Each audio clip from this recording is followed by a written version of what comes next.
तो Q&A के एक और एपिसोड को लेकर मैं आ चुका हूँ, जहाँ पे आज हम फिर से कुछ इंटरेस्टिंग सवालों के जवाब के बारे में डिस्कस करेंगे। जैसे कि फ्लैश के मूवी में मेन विलेन कौन होगा, घोस्ट राइडर कॉमिक में कितना ज़्यादा ताकतवर है, क्या फ्लैश के बाद एज़रा मिलर क्या रिकास्ट होंगे।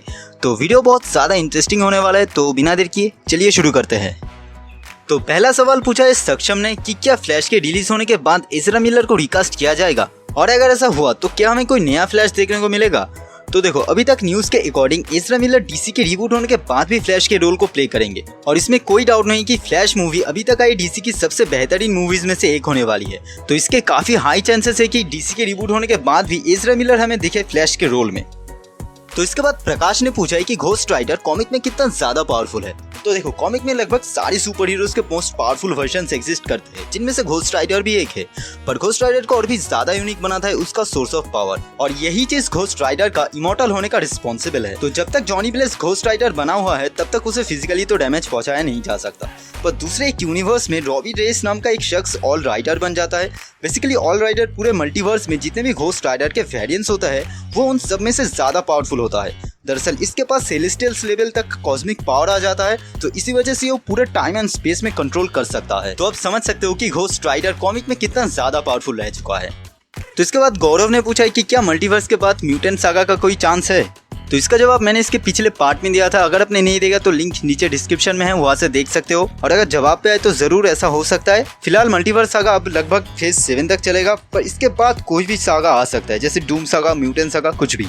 अगला सवाल जीशी खान ने पूछा है कि अगर डेडपूल के 50 हिस्से कर दिया जाए तो वो किसी एक टुकड़े से बड़ा होगा, तो बाकी हिस्से का क्या होगा। तो देखो, जनरली डेडपूल के टुकड़े करने के बाद उसके सर के हिस्से से उसका बाकी का शरीर रीजनरेट होता है, पर कॉमिक के एक स्टोरी लाइन में डेडपूल का जितना भी कटा हुआ हिस्सा होता है वो सब एक साथ जुड़कर एक नया डेडपूल बन जाता है। पर इसके अलावा भी इसके पास पुराने डेडपूल का कोई भी मेमोरी नहीं रहता, और ये पूरी तरीके से इविल होता है। इसके बाद दक्ष बलोत्रा ने पूछा कि क्या हमें हमारा पुराने एवेंजर्स देखने को मिलेंगे, जैसे कि कैंग डायनेस्टी या सीक्रेट वॉर्स में। अगर मैं अपना ओपिनियन दूं तो इसके चांसेस काफी कम है, क्योंकि उनमें से कई एक्टर्स अब वापस आना भी नहीं चाहते, और हर एक जर्नी का एक एंड होता है। वो एमसीयू का एक अलग फेज था, पर ऐसा हो सकता है कि दूसरे एक्टर्स इन सुपर हीरोज के रोल को प्ले करे आने वाले मूवीज में, तो तब ये पॉसिबल हो सकता है। अगला सवाल आइवन ने पूछा है कि निक फ्यूरी इतने लंबे टाइम से अर्थ पर नहीं है, तो इस पे मेरे क्या थॉट्स है। तो हाँ, आपने सही कहा कि निक फ्यूरी बहुत लंबे टाइम से अर्थ पर नहीं है, मेरे ख्याल से एज ऑफ अल्ट्रॉन के पहले से ही। अब ये सब कुछ हमें सीक्रेट इन्वेजन में पता चलेगा, तो मैं इस सीरीज के लिए बहुत ज्यादा एक्साइटेड हूँ। इसके बाद युवराज ने पूछा है कि मेरे ओपिनियन के अकॉर्डिंग फ्लैश मूवी का मेन विलेन कौन होगा। तो बेसिकली फ्लैश पॉइंट कॉमिक के स्टोरी लाइन में रिवर्स फ्लैश नाम का एक बहुत ही खतरनाक विलेन रहता है, जो टाइम में पीछे जाकर चीजों को बदल देता है। पर शायद इस मूवी में हमें बैरी के दूसरे वेरिएंट को मेन विलेन दिखाया जाए, क्योंकि ट्रेलर के एक सीन में हम दो बैरी को एक साथ लड़ते हुए देखते हैं। और मैं इसके ज्यादा डिटेल में जाना नहीं चाहता, क्योंकि मैं नहीं चाहता कि मूवी स्पॉइल हो जाए। मेरे ओपिनियन के अकॉर्डिंग शायद बैरी के दूसरे वेरिएंट को एज ए मेन विलेन दिखाया जाए। अगला सवाल अभय ने पूछा है कि किसने तय किया कि वोंग ही अगला सॉर्सरर सुप्रीम बनेगा। तो बेसिकली किसी को भी सॉर्सरर सुप्रीम बनने के लिए उसे कोई भी सुपर पावरफुल बीइंग को हराना पड़ता है। जैसे डॉक्टर स्ट्रेंज की पहली मूवी में डोरमामू को हराने के बाद ही डॉक्टर स्ट्रेंज सॉर्सरर सुप्रीम बने थे। अब ऐसा ही कुछ सीन वोंग के साथ भी हुआ था। दरअसल शैंग-ची के एक सीन में जब वोंग और एबोमिनेशन की फाइट होता है, तब वोंग एबोमिनेशन को हरा देता है।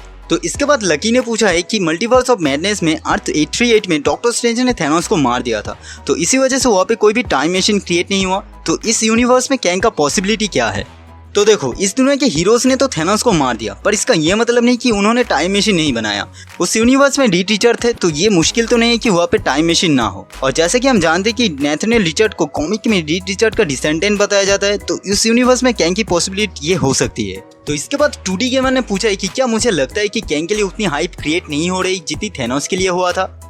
तो देखो, इन्फिनिटी सागा के बाद एमसीयू बहुत ज्यादा एक्सपेंड हो चुका है, और इसी वजह से हमें बहुत सारे नए कैरेक्टर्स और टीवी शोज देखने को मिल रहे हैं, और इतने सारे प्रोजेक्ट्स को परफेक्टली डिलीवर करना आसान काम तो नहीं है। तो इसी वजह से इसके पोस्ट प्रोडक्शन में काफी वक्त लग रहा है, तो इसी वजह से हम कैंग को काफी टाइम के गैप के बाद देख रहे हैं, तो इसलिए ऐसा लग रहा है। पर मेरा मानना है कि जर्नी अभी सिर्फ शुरू ही हुआ है, तो अभी भी वक्त है, और अगर राइटिंग थोड़ा और बेहतर हुआ तो सही टाइम आने पर कैंग थैनोस का बाप लगेगा। तो दोस्तों, ये था Q&A का 3rd एपिसोड। इसके बाद भी आपके पास जो सवाल रह जाते हैं वो नीचे कमेंट कर दीजिए, जिन्हें हम इस सीरीज के आगे के एपिसोड्स में कवर करेंगे। तो आपको ये वीडियो कैसा लगा नीचे कमेंट कीजिए, और अगर ये वीडियो अच्छी लगी तो प्लीज लाइक कीजिए, शेयर कीजिए, और अगर चैनल पे नए हैं तो प्लीज सब्सक्राइब कीजिए। तो मिलते हैं अगले वीडियो में, तब तक के लिए गुड बाय।